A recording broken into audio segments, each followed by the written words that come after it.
guys, Slatter, and welcome to another edition of GTA's ISO Mode. If y'all not ready to follow GTA Sports Network and GTA Check on all social media platforms, don't forget to like, comment, subscribe to GTA Sports on YouTube. Turn on your notification bell for all the updates. Today we're talking about the Indiana Pacers. They traded and they acquired power forward Pascal Siakam, who is a two-time All-Star and an NBA champion of the 2019 Toronto Raptors. Of course, the Toronto Raptors had agreed to this trade according to NBA.com. for 3 players and 3 future picks. So the Raptors received Bruce Brown, Kira Lewis from the Pelicans, Jordan Orr from the Pacers, 2 24 first-round picks from the Pacers, and a conditional 2026 first-round pick, while the Pacers received Pascal Siakam and a future second-round pick from the Pelicans. How do I feel about this deal? I wanted to make sure the dust settled before I went ahead and gave you my thoughts on it. Pascal is an upgrade from Bruce Brown. Bruce Brown has been very inconsistent since he landed in Indianapolis. He had a few good games first couple months of the season, but ultimately,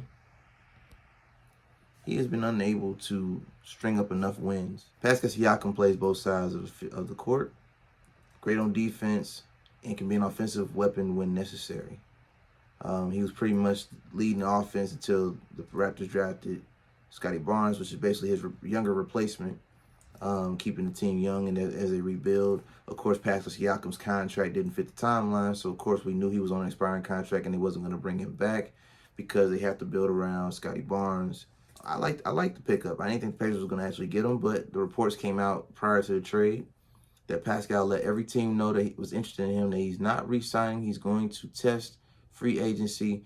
But something tells me the Simon brothers, which are the owners of the Pacers, had some type of insight that, okay, if we go ahead and make this trade, that we have a chance to re-sign him in the offseason. So either the Pacers know they have the money or they have the pieces or a combination of both.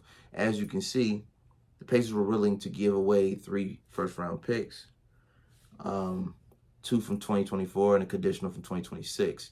So obviously they knew either the picks weren't going to be that good because they're going to be contenders, which is the thing that people have to understand. When you trade picks at a trade deadline, you're trading with a team that's either tanking, that means the picks are going to be good.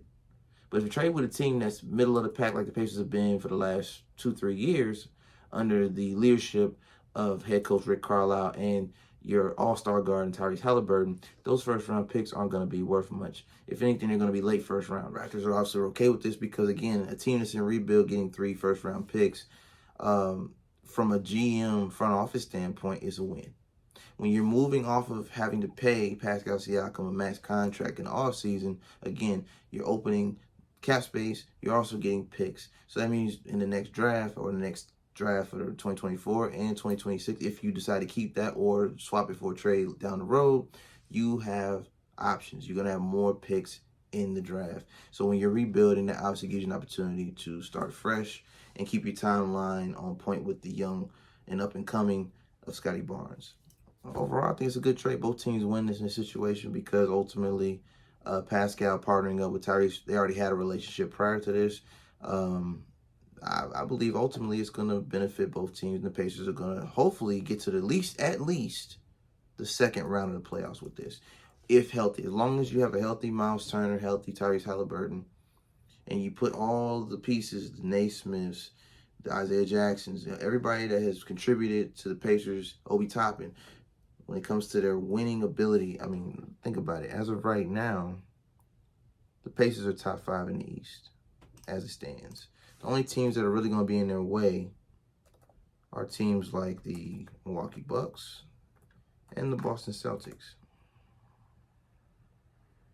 I would say the Philadelphia 76ers, but unless Maxey and Embiid go on an amazing run, I don't see them being nearly as much of a threat compared to the Boston Celtics and the Milwaukee Bucks. Because even though the Pacers have beat the Milwaukee Bucks 4 times, people have to understand, not only do you play them at least 1 or 2 more times before the playoffs, the Milwaukee Bucks acquired Damian Lillard in the offseason. So, of course, they were going to have to go through some growing pains. They lost a lot of their defense in losing Jrue Holiday, as I mentioned earlier in the season when the trade went down. You have to understand, losing a player like Jrue Holiday who plays both sides, defense and offense, at an all-star elite level. No disrespect to Damian Lillard. Damian Lillard is a first ballot Hall of Famer, one of the greatest three-point scorers the league has seen in history, not named Steph Curry.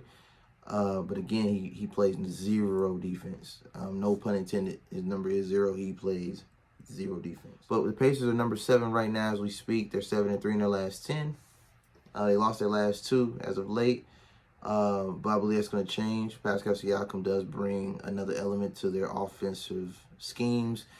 Head coach Rick Carlisle is going to know exactly what to do with that. I trust his veteran leadership. Keep in mind, this man did get Dirk that 2011 championship. And I know it seems like it was a long time ago, but this is the same mastermind that got Dirk that championship run. That was what many have considered the greatest championship run in NBA history.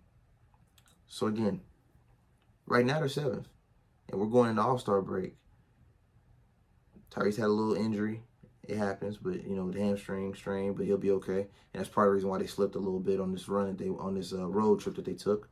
But again, you have the Miami Heat, the New York Knicks, the Cleveland Cavaliers, the Sixers, the Bucks, and Celtics. I do believe the Pacers will end in the top 5 in the East as long as they stay healthy with this trade. Do not feel like the Pacers got fleeced. They did not get fleeced in this. This was actually a good move for them. It shows that not only that the owners are willing to take risks to actually make them competitive, and shout out to the GM, Kevin Pritchard, for making this call.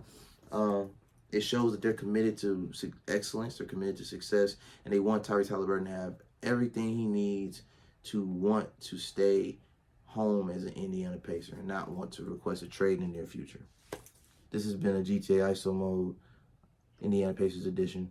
You can find me at Ty Slatter on social media platforms. Don't forget to like, comment, and subscribe to GTA Sports on all social media platforms like GTA Sports on YouTube as well. Turn on your notification bell and check out GTAsports.com. This is Ty Slatter. Until next time, take care.